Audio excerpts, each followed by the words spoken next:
आज का टॉपिक है बच्चों सुपरपोजिशन थ्योरम। ओके, आज हम लोग डिस्कस करेंगे सुपरपोजिशन थ्योरम। ये भी इम्पोर्टेंट है। ठीक है, सुपरपोजिशन थ्योरम।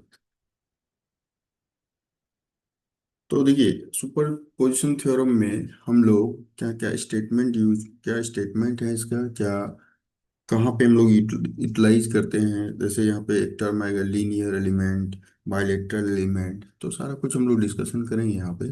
तो लीनियर एलिमेंट क्या होता है, बाइलेटरल एलिमेंट क्या होता है, ठीक है। इन सुपरपोजिशन थ्योरम को पहले स्टेटमेंट क्या है वो हम लोग देखते हैं, ठीक है। तो इसको समझते हैं। इसका जो स्टेटमेंट है, इन एनी लीनियर, ठीक है, in any linear bilateral, bilateral, okay, DC network, in any linear bilateral DC network containing more than, containing containing more than one independent source, one independent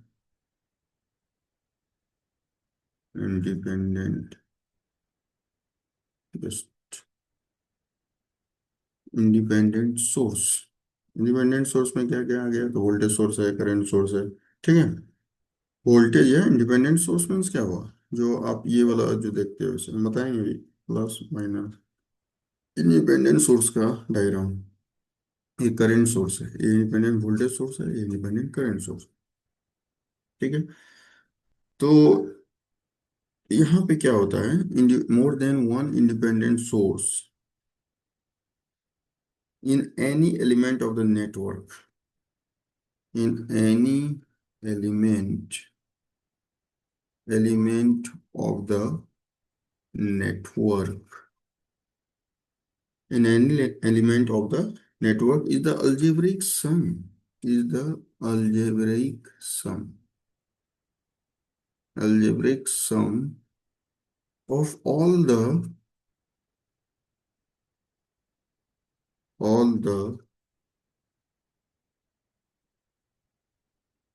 independent, all the independent source acting alone, source acting alone, ठीक है। while other independent source are replaced by, while another independent source,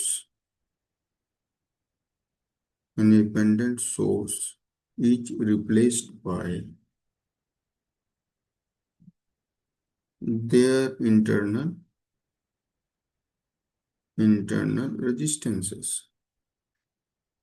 internal resistances, okay. तो that is the statement of superposition theorem. Okay, तो हम लोग यहाँ पे discuss करेंगे statement में इसने क्या डिस्कस किया है, आखिर इस सुपरपोजिशन थ्योरम की हेल्प से हम लोग करंट के वैल्यू को कैसे फाइंड आउट करते हैं। ओके बच्चों, तो देखिए यहाँ पे एक शुरू में ही टर्म लिखा है, इन एनी लीनियर। सबसे पहले हम लोग लीनियर क्या होता है ये जानेंगे, ठीक है। और ये सब कहाँ पे अप्लाई होता है तो हम लोग देखेंगे। तो पहले हम लोग जो इसका मतलब जो भी स्टेटमेंट इसने लिखा है तो उसके बारे में समझेंगे। लीनियर एलिमेंट कैसा एलिमेंट होता है। लीनियर एलिमेंट एक ऐसा एलिमेंट है इलेक्ट्रिकल सर्किट के अंतर्गत जो जिसमें वोल्टेज करंट का रिलेशनशिप फॉलो होता है। मतलब वोल्टेज करंट रिलेशनशिप फॉलो करता है Ohm's law, follows Ohm's law. मतलब जहाँ पे ओम्स लॉ फॉलो हो रहा है वही लीनियर एलिमेंट है। ओके, जो ओम्स लॉ मतलब VI, जो आपका रिलेशनशिप होता है वोल्टेज वर्सेस करंट, जो ओम्स लॉ फॉलो करता है वही आपका क्या है, लीनियर एलिमेंट है। और आप जानते हो लीनियर में स्ट्रेट लाइन से होता है। उसी तरीके से, उसी तरीके से हम लोग क्या करते हैं यहाँ पे, बाइलेटरल एलिमेंट क्या कहलाते हैं, ठीक है। तो बाइलेटरल एलिमेंट वैसा इलेक्ट्रिकल एलिमेंट है जिसमें क्या होता है कि आपका इलेक्ट्रिकल सर्किट कंपोनेंट के अंदर वैसा एलिमेंट है ये जिसमें current voltage relationship remains same होता है, ठीक है। रिमेन्स क्या होता है, सेम होता है, regardless of the direction of current और वोल्टेज। ओके, मतलब इसमें आपका अगर डायरेक्शन चेंज भी कर देते हैं, ठीक है, इसमें क्या होता है कि बायलेटरल एलिमेंट में, जैसे आपका एग्जांपल के तौर पे रजिस्टर, इंडक्टर, कैपेसिटर, ठीक है, तो हम लोग एग्जांपल तौर पे ये लेते हैं। तो कहने का मतलब ये हुआ कि अगर polarity of voltage and direction, मतलब पोलरिटी अगर डायरेक्शन हम रिवर्स करते हैं तो जो एलिमेंट है वो सेम बिहेव करता है, उसमें कोई चेंजिंग नहीं होता है, ठीक है। द बिहेवियर इज सिमेट्रिक होता है with respect to direction of current. Bilateral element मतलब वही हुआ, द बिहेवियर इज सिमेट्रिक मतलब सेम होगा। अगर डायरेक्शन ऑफ करंट चेंज भी हो जाएगा तो उसका बिहेवियर जो होगा वो चेंज नहीं होगा, वो जो भी, जो वोल्टेज का बिहेवियर वही रहेगा, जो करंट का बिहेवियर वही रहेगा, ठीक है। The behaviour is symmetric with respect to direction of current, okay. चलिए यहाँ तक तो हम लोग समझ गए इन एनी लीनियर एलिमेंट क्या है, बायलेटरल क्या है। डीसी नेटवर्क तो समझ रहे हो, कंटेनिंग मोर देन, आखिर उसमें एक से ज्यादा इंडिपेंडेंट सोर्स। तो इंडिपेंडेंट सोर्स का मतलब ये है, ये जो है ये this is the diagram of independent.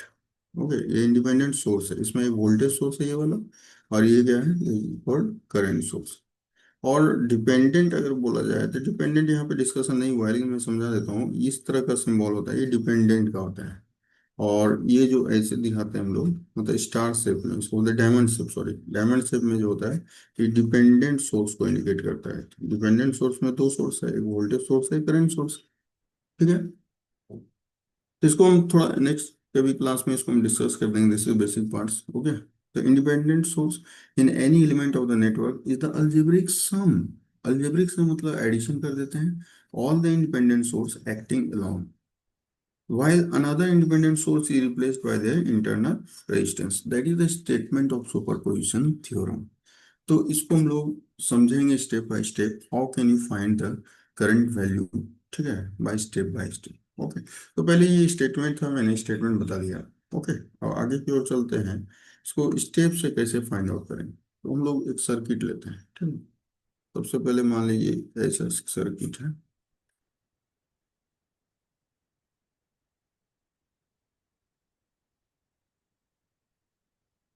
This is the electrical circuit, okay. Here, this is the V1 source, and here, suppose that here this is the V2 source, and resistance is R1, R2, and R3. Suppose कर लिया हम लोग, ये आपका reference node है, इस ground का potential यहाँ पे 0 वोल्ट होता है, ओके। तो यहाँ पे देखने को क्या मिल रहा है बच्चों, तो देखिए ये जो है, ये एक आपका क्या है, डीसी नेटवर्क में यूटिलाइज कर रहे हैं, डीसी नेटवर्क सर्किट, ओके। अब यहाँ पे सुपरपोजिशन थ्योरम ने क्या बोला है कि in any linear bilateral element, तो लीनियर बायलेटरल में आपको तो रजिस्टर यहाँ दिख रहा है, ठीक है। तो ये जो V1 और V2 there are more than one sources, वहां पे लिखा था मोर देन वन सोर्सेस जब होगा, मोर than one sources, that is the condition. More than one source है, एक वोल्टेज सोर्स यहाँ पे V1, दूसरा वोल्टेज सोर्स V2 है। तो इस केस में इसको फाइंड आउट कैसे करते हैं स्टेप के अकॉर्डिंग। तो देखिए, जब दो वोल्टेज सोर्स रहेगा तो एक वोल्टेज सोर्स को हम शॉर्ट करते हैं, किसी एक को भी, कोई एक को शॉर्ट कर सकते हैं।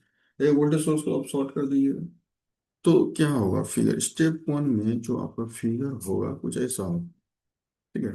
आप एक वोल्टेज सोर्स को अगर शॉर्ट कर देते हैं तो करंट किधर से, मान लीजिए इसको रहने देते हैं, V1 को रहने देता हूँ, ठीक है। और ये रजिस्टर है, और इधर भी रजिस्टर है, ठीक है, इधर रजिस्टर, और इसको हम शॉर्टेड कर देते हैं, शॉर्ट करेंगे, दो टर्मिनल को शॉर्ट कर देंगे तो डायग्राम कुछ ऐसा हो जाएगा, ठीक है। और ये R1 है, ये R2 है, ये R3, ठीक है। तो अब स्टेप वन में क्या हुआ है, किसी एक वोल्टेज सोर्स को हम शॉर्ट कर दिए हैं, तो हम V2 को शॉर्ट कर दिए हैं। V2 इज शॉर्ट सर्किट है, मतलब यहाँ का पोटेंशियल क्या होगा, 0 हो जाएगा, यहाँ का वोल्टेज क्या हो जाएगा, 0। V2 को मैंने यहाँ पे क्या कर दिया, शॉर्ट सर्किटेड कर दिया, V2 is short circuited. Voltage source है तो शॉर्ट सर्किट ही होगा, करंट सोर्स रहता है तो ओपन सर्किट हो जाता है।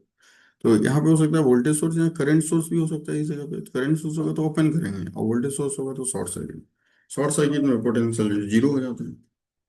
अब क्या करेंगे कि यहाँ से करंट का वैल्यू निकालेंगे, due to this battery, due to this voltage source, ये इस वोल्टेज सोर्स के कारण करंट क्या फ्लो करेगा। तो देखिए यहाँ से करंट निकालने का तो बहुत सारा मेथड है, you can find out the current. जैसे मान लीजिए इसके कारण करंट मान लीजिए यहाँ पे, सपोज डैट ये क्या जा रहा है, इसी जगह पे देख लीजिए, ये करंट का इस वोल्टेज सोर्स के कारण करंट क्या जाएगा, इधर आ जाएगा, आई मान लेते हैं, आई कुछ भी मान सकते हैं, I1 मान लीजिए, इस वोल्टेज सोर्स का करंट इधर जाएगा, that is the I2, and ये डाउनवर्ड डायरेक्शन में करंट जाएगा I3। ये रेफरेंस करंट है। अब इसी का करंट को निकालना है ना सुपरपोजिशन थ्योरम से, I1 निकालना है, I2 निकालना है, I3 निकालना है। तो हम लोग क्या करेंगे, फर्स्ट स्टेप में एक वोल्टेज सोर्स को शॉर्ट सर्किटेड कर दें, यहाँ पे क्या कर दिए, शॉर्ट सर्किटेड कर दिए वन वोल्टेज सोर्स, ठीक है, एक को रखे हैं। अब इस सोर्स के वजह से हम इसके करंट के वैल्यू निकालेंगे। तो ये जो करंट निकलेगा, तो ये जो यहाँ पे करंट आएगा, ठीक है, ये क्या होगा, I1 डैश मान, this is the I1 dash current, okay. तो यहाँ से I1 dash current find out कर लेंगे, कोई भी मेथड से, यहाँ पे कोई भी एनालिसिस लगा के आप you can find out the value of current, okay. तो देखिए यहाँ से I1 डैश निकल जाएगा। दूसरा स्टेप में क्या करेंगे हम लोग, स्टेप टू में क्या करेंगे, स्टेप टू में अब करेंगे इस, ये जो पहला वोल्टेज सोर्स को रखे थे अब इसको ही शॉर्ट सर्किट कर देंगे, मतलब ये आपका शॉर्ट सर्किटेड हो गया। तो अब सर्किट कुछ ऐसा बन गया, देख लीजिए, सर्किट कुछ ऐसा हो जाएगा। अब ये वोल्टेज सोर्स रहेगा आपका स्टेप टू में V2 रहेगा, लेकिन ये क्या हो गया, शॉर्ट सर्किटेड हो गया, short circuited. Okay, this is R1, this is R2, and this one is R3, okay. अब क्या करेंगे, अब यहाँ से जैसे सिमिलर ऊपर हम लोग निकालें, अब यहाँ से हम लोग I2 डैश निकालें, क्योंकि ये वोल्टेज सोर्स है यहाँ पे, तो इस वोल्टेज सोर्स के कारण करंट का पता चल जाएगा, ठीक है। इस सोर्स के कारण आपको करंट का पता चल जाएगा।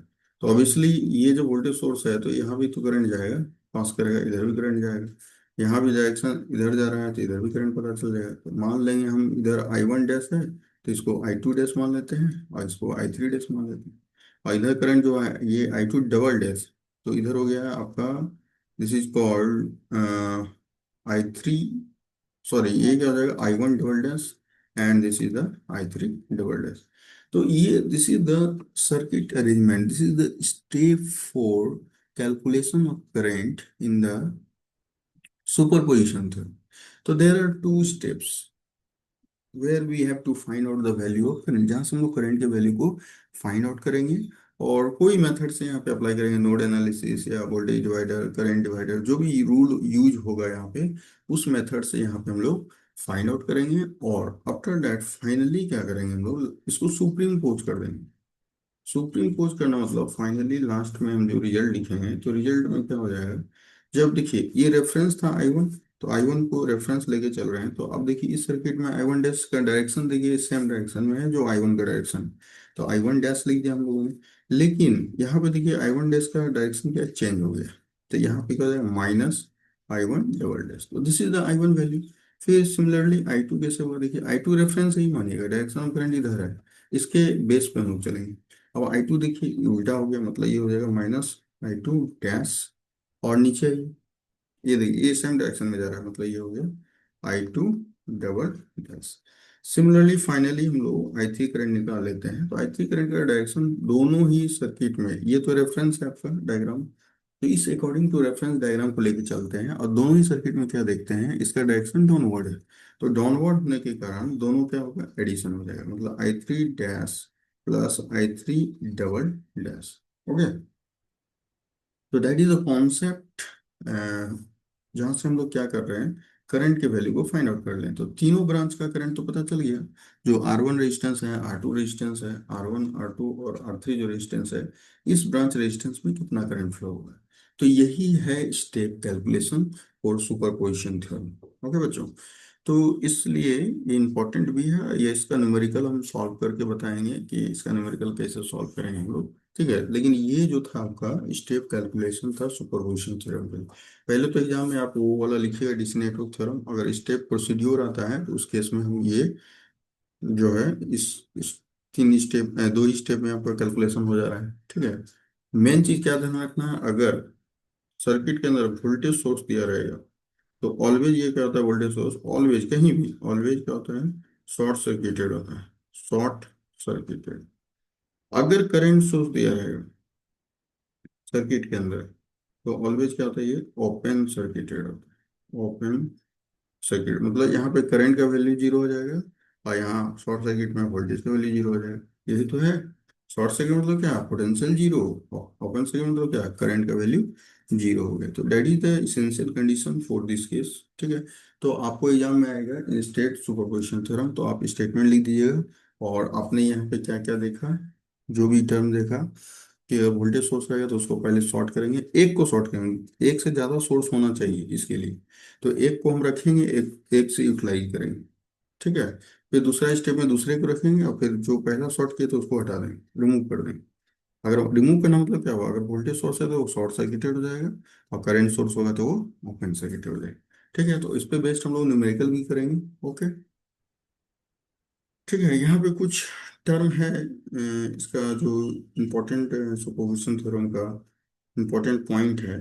तो इम्पोर्टेंट पॉइंट यही है कि लीनियर एलिमेंट में एप्लीकेबल है, फिर आपको कहाँ पे एप्लीकेबल है, बाइलेटरल सर्किट में एप्लीकेबल है। ठीक है, ये इसेंशियल कंडीशन है।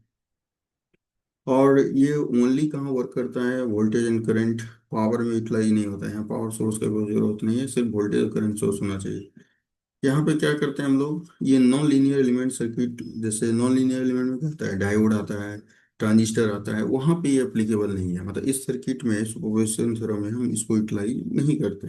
ठीक है। मतलब डायोड रहेगा या ट्रांजिस्टर कनेक्टेड रहेगा, तो हम लोग कैलकुलेशन नहीं कर सकते हैं करंट की वैल्यू।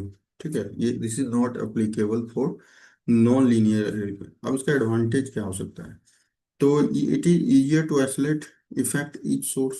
ठीक है। दूसरा क्या हो सकता है, यहाँ एनालिसिस जो है कॉम्प्लेक्स डीसी सर्किट को, मतलब जो कॉम्प्लेक्स डीसी सर्किट का एनालिसिस था वो कैलकुलेशन करना आसान हो जाता है। ठीक है, that is the advantage. Okay. तो आप सुपरपोजिशन तो उनको देखिए, समझिए। ठीक है। Okay, thank you.